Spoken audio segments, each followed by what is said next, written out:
नहीं नहीं, देखिए, जहां तक बाहर से आने वाले लोगों का सवाल है, तो जहां सूरज की किरणें होती हैं फूल तो वहीं खिलेंगे। तो आप तो किरण ही ले आए आज। उम्मीद की किरण हाँ, मैं कह रहा हूं आप तो किरण ही ले आए। आज उम्मीद की किरण तो भाजपा है जी। मैं एक चीज और कहना चाहता हूं, इसी के साथ एक जुड़ा हुआ है कि भाजपा में फाट हो रही है, भाजपा में ये हो रहा है, लोगों के आने से ये हो रहा है। आनंद जी, एक बड़ा अच्छा वो था कि सूत न कपास जी, और मीडिया में लट्ठा मी लट्ठा। आपने देखा सर, आप देखिए अब मुहावरे भी गढ़ने लगे हैं। मनोज तिवारी जी आप ही के पार्टी के सांसद है ना, क्या कह रहे हैं आपने सुना होगा सुधांशु जी। सुने, बिल्कुल बिल्कुल सुना। सुनिए, मनोज जी ने भी अपनी एक उसूलन बात करी। उन्होंने कहा कि मैं इंतजार कर रहा हूं कि औपचारिकता से घोषणा हो जाए, क्योंकि क्या वो नेतृत्व करेंगी या नहीं करेंगी, या वो मुख्यमंत्री की उम्मीदवार होंगी, ये निर्णय किसी व्यक्ति के नहीं हो सकते, ये संसदीय बोर्ड के निर्णय होते हैं। और संसदीय बोर्ड जो भी निर्णय लेगी हम लोग उसका स्वागत करेंगे। ठीक है, देखिए आप बहुत अच्छी बात बता रहे हैं, लेकिन मुझे जरा एक बात साफ कर दें। एक संशय है, आप ये बताइए, वाकई आपको लगता है कि पार्लियामेंट्री बोर्ड में किसी निर्णय की आवश्यकता है? जिस तरीके से किरण बेदी खुद को सीएम की तरफ प्रोजेक्ट कर रही हैं, ऐसा लग रहा है कि स्वयंभू सीएम है। वो तो यहां तक कह चुकी हैं कि इसकी सुबह 9 बजे का वक्त तक उन्होंने बता दिया कि मैं सेक्रेटरी को साथ में लेकर निकलूंगी। घर पर बैठक कर रही हैं। आपके पार्टी के वो सांसद, वो नेता जो पार्षद से लेकर सांसद तक का चुनाव लड़े, दशकों से बीजेपी को दिल्ली में मजबूत कर रहे हैं, वो तमाम नेता वहां जाकर सलामी बजा रहे हैं उनके घर पर, किरण बेदी से मिल रहे हैं बीजेपी दफ्तर में। क्या इसका मतलब है?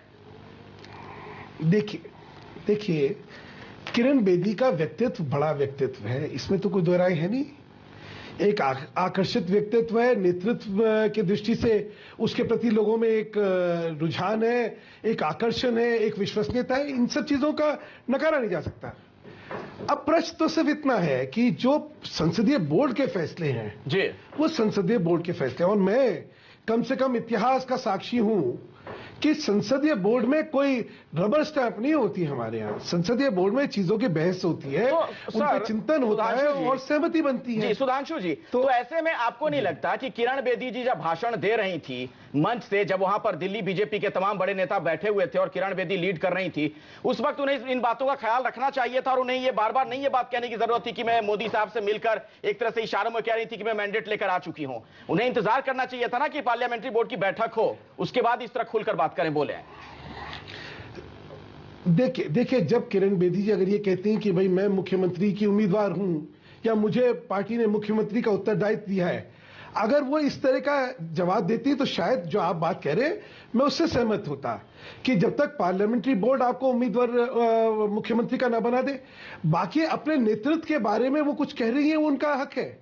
हर एक व्यक्ति को अपने नेतृत्व और अपनी कार्यशैली के बारे में लोगों में संदेश देने का हक है, तो उसमें कोई गलत बात नहीं है। देखिए आलोक जी, ये चरितार्थ जो उनका आप कर रहे हैं, वो जब आपको छोड़ के गई उससे पहले करते और उनको पार्टी से निकाल देते तो आपकी सारी बातें वाजिब हो जाती। लेकिन कोई आपकी पार्टी छोड़ के जाए उसके बाद उसके बारे में ये सब कहना, तो ये तो वही बात हो गई, मेरा जब तक था मेरा खून था और तुम्हारे पास पहुंच गया तो तुम्हारा खून पानी हो गया। सुधांशु जी, एक और बात आज कही है कृष्णा तीरथ ने, जब मंच पर मौजूद थी भारतीय जनता पार्टी के नेताओं के साथ, उन्होंने कहा कि जन सेवा करने के लिए वो बीजेपी में आई हैं। मेरा आपसे बड़ा सीधा सा सवाल है, क्या जन सेवा के लिए सत्ता में होना महत्वपूर्ण होता है? जब कांग्रेस सत्ता में थी तब वहां रही, अब आप लोग सत्ता में हैं तो वहां कृष्णा तीरथ चली गई हैं, तो जन सेवा के लिए सत्ता ही जरिया है क्या? नहीं, ये इसको सत्ता से जोड़ना है या इसको नेतृत्व के प्रति आस्था से, या जो नई राजनीति विकास की और सुशासन की जिसका हम लोग वचनबद्ध और कटिबद्ध है, उससे जोड़ना, इन दोनों में बहुत फर्क है। 35 साल से मैं राजनीतिक जीवन में हूं जी, हम तो कभी सत्ताधारी नहीं रहे, लेकिन फिर भी जनसेवा करने में लगे रहते, एक विचार से जुड़े हुए, एक भावना से जुड़े। ये निष्कर्ष निकालना ही ठीक नहीं होगा। अच्छा, मेरा कहना है पूरी तरह से समझता हूं कि बीजेपी जो है वो पॉलिटिकली पूरी तरह से बैंकरप्ट हो चुकी है। एक सेकंड में खत्म, पहले हरियाणा में आपने देखा। आलोक जी मैं खत्म कर लूं, आलोक जी मैं अपनी बात खत्म कर लूं जी, मैं एक बार अपनी बात कर दूं। मेरा सिर्फ ये कहना है कि देखिए, नेतृत्व का अभाव और दिशाहीनता लोगों के लिए एक बहुत बड़ा सर, लेकिन दिल्ली उनको लगता है नहीं, ये इसको सत्ता से जोड़ना है या इसको नेतृत्व के प्रति आस्था से, या जो नई राजनीति विकास की और सुशासन की जिसका हम लोग वचनबद्ध और कटिबद्ध है, उससे जोड़ना, इन दोनों में बहुत फर्क है। 35 साल से मैं राजनीतिक जीवन में हूं जी। हम तो कभी सत्ताधारी नहीं रहे, लेकिन फिर भी जनसेवा करने में लगे रहते, एक विचार से जुड़े हुए, एक भावना से जुड़े। ये निष्कर्ष निकालना ही ठीक नहीं होगा। अच्छा, मेरा कहना है पूरी तरह से समझता हूं कि बीजेपी जो है वो पॉलिटिकली पूरी तरह से बैंकरप्ट हो चुकी है। एक सेकंड में खत्म। पहले हरियाणा में आपने देखा। आलोक जी मैं खत्म कर लूं, एक सुधांशु आलोक जी मैं अपनी बात खत्म कर लूं जी। मैं एक बार अपनी बात कर दूं।